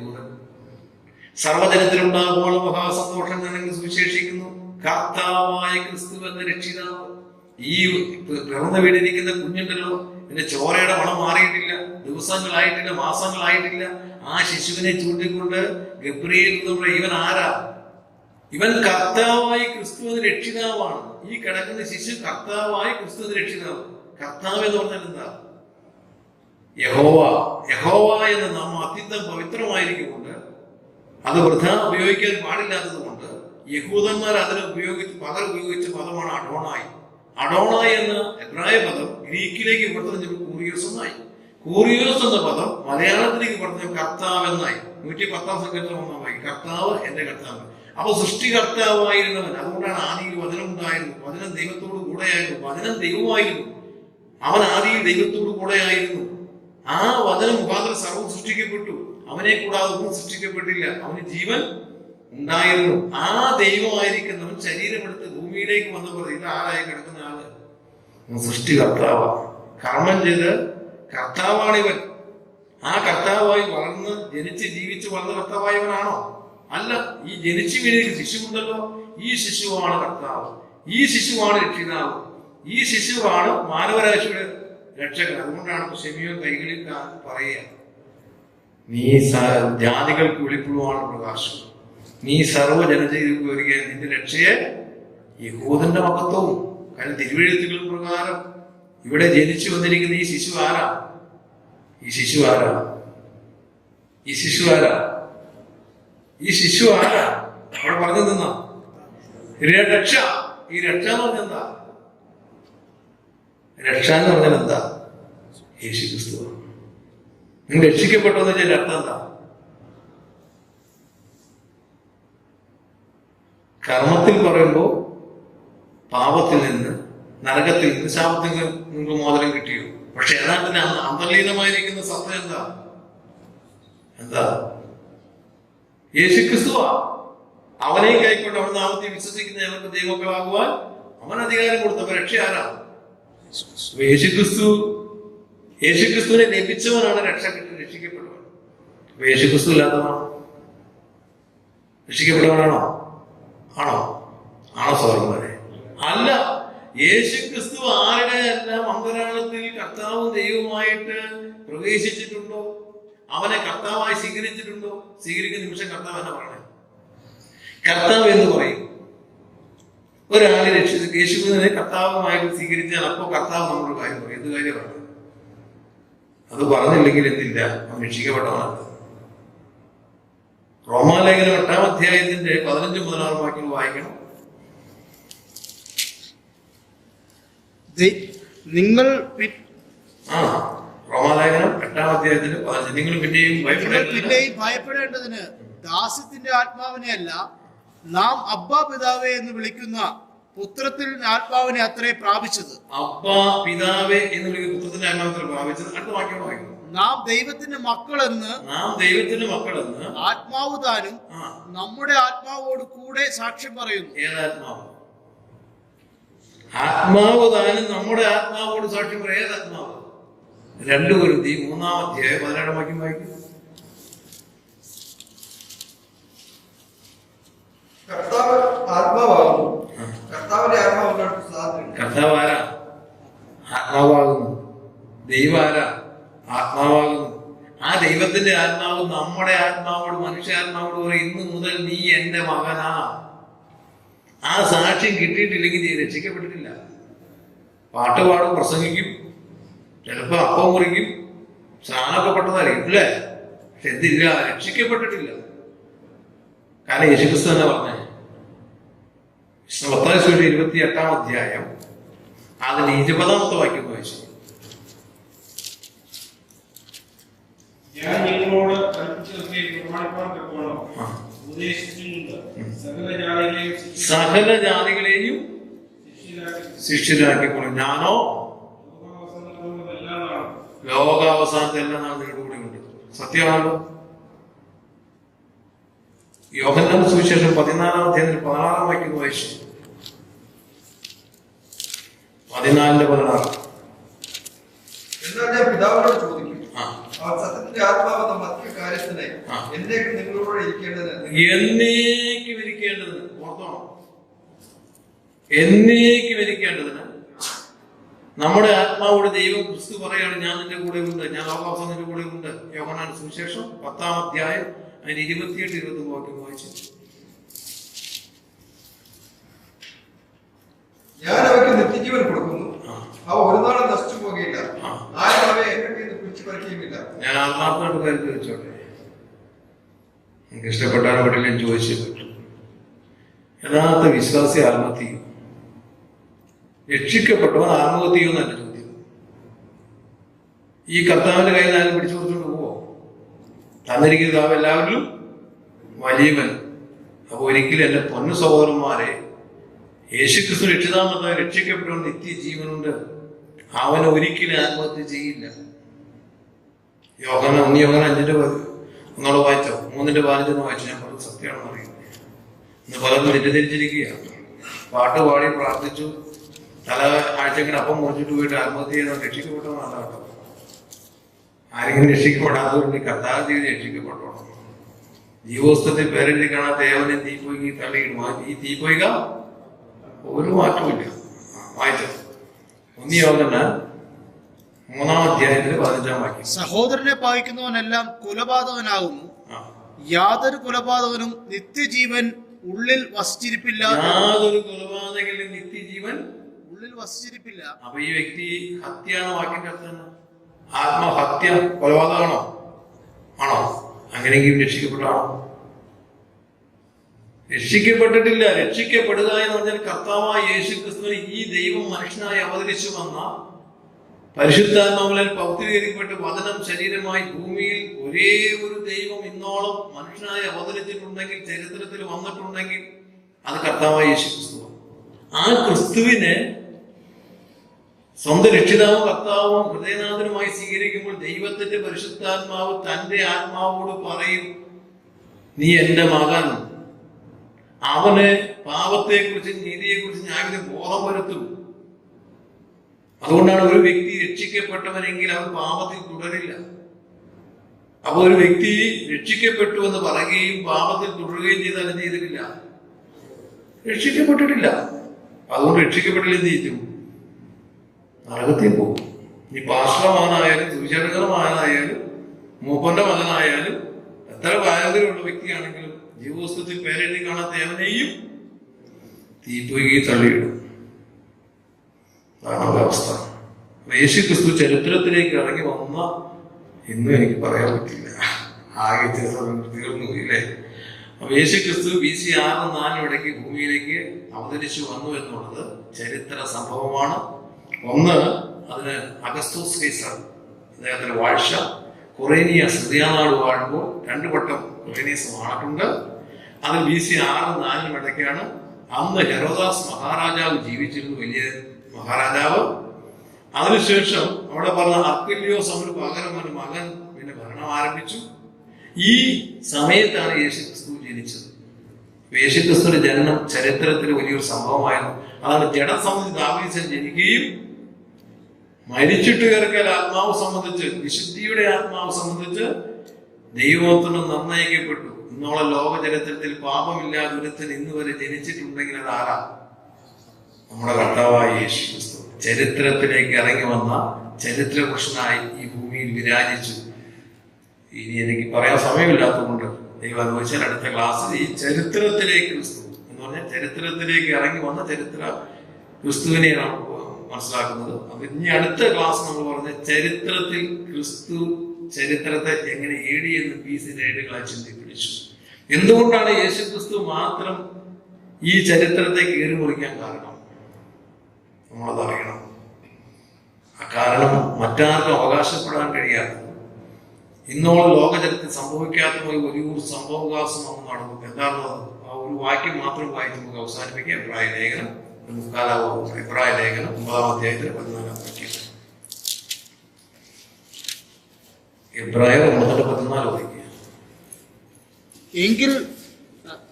എങ്കിൽ നിത്യാത്മാവിനാൽ, ഇവിടെ പറയുന്നത് ശ്രദ്ധിച്ചിട്ട്, എങ്കിലും നിത്യാത്മാവിനാൽ ദൈവത്തിന് തന്നെത്താൻ നിഷ്കളങ്കനായി അർപ്പിച്ച ക്രിസ്തുവിന്റെ രക്തം എന്ന് പറഞ്ഞാൽ സ്വർഗീയ യാഗം ഭൂമിയിൽ നടന്നു. ആട്ടുകൊറ്റന്മാരെയും കാളക്കൊറ്റന്മാരെയും അർപ്പിച്ചുകൊണ്ട് ലോകം ഒന്നടങ്കം ഒരു രക്ഷിതാവിനെ കാത്തിരുന്നപ്പോൾ, അതുകൊണ്ട് സുകുമാരഴിക്കോട് തത്വമസി എന്ന പുസ്തകത്തെ ചൂണ്ടിക്കാണിച്ചത് ഇന്ത്യയുടെ വടക്കുപോൽ തെക്കുവരെ അറക്കപ്പെട്ട പശുക്കളുടെ ഇതുകൊണ്ട് ഇന്ത്യയുടെ അന്തരീക്ഷം മേഘാവൃതമായി മാറിയപ്പോൾ, ലോകത്ത് അനവധി അജങ്ങൾ അറക്കപ്പെട്ടപ്പോൾ, ലോകത്ത് അനേക പശുക്കുട്ടികൾ അറക്കപ്പെട്ടപ്പോൾ, ആ യാഗങ്ങൾക്കെല്ലാം പരിസമാപ്തി കുറിച്ചുകൊണ്ട് ലോകത്തിന്റെ നാഭി എന്നറിയപ്പെടുന്ന പാലസ്തീനിൽ വലിയൊരു യാഗം തന്നെ നിറവേറി. ആ യാഗത്തിന് എന്ത് സംഭവിച്ചു? ആ യാഗത്തിൽ മാത്രം സൂര്യൻ ഇരുണ്ടുപോയി, ഭൂമി കുലുങ്ങി, പാറകൾ വളർന്നു, ശവക്കലർ തുറക്കപ്പെട്ടു, ജെറുസലേം ദൈവാലയത്തിന്റെ തിരശ്ശീല മുകൾ അടിവരെയും കീറിപ്പോയി. മത്തായി എഴുതി വെക്കുക, മരിച്ചവരുടെ കല്ലറകള് തുറന്നു, അവന്റെ പുനരുദ്ധാന ശേഷം കല്ലറകളിലുണ്ട്. അപ്പൊ മനുഷ്യന് പുനരുദ്ധാനം കൊടുക്കുന്ന, മനുഷ്യന്റെ മരണത്തെ മാറ്റുന്ന, പാപ അന്ധകാരത്തെ നീക്കുന്ന ആ സ്വർഗീയ യാഗം നിറവേറിയ ചരിത്രത്തിൽ നിറവേറി. അത് എപ്പോൾ എങ്ങനെ നിറവേറിയെന്ന് ദൈവകൃപയാൽ കർത്താവ് അനുഭവിച്ചു. ഒരു ക്ലാസ്സിൽ കൂടെ ഉണ്ടല്ലേ? അടുത്ത ക്ലാസ്സിൽ നമുക്ക് കർത്താവ് അത് പഠിക്കാം. ഈ വചനങ്ങളെ ദൈവം നമ്മെ അനുഗ്രഹിക്കുമാറാകട്ടെ.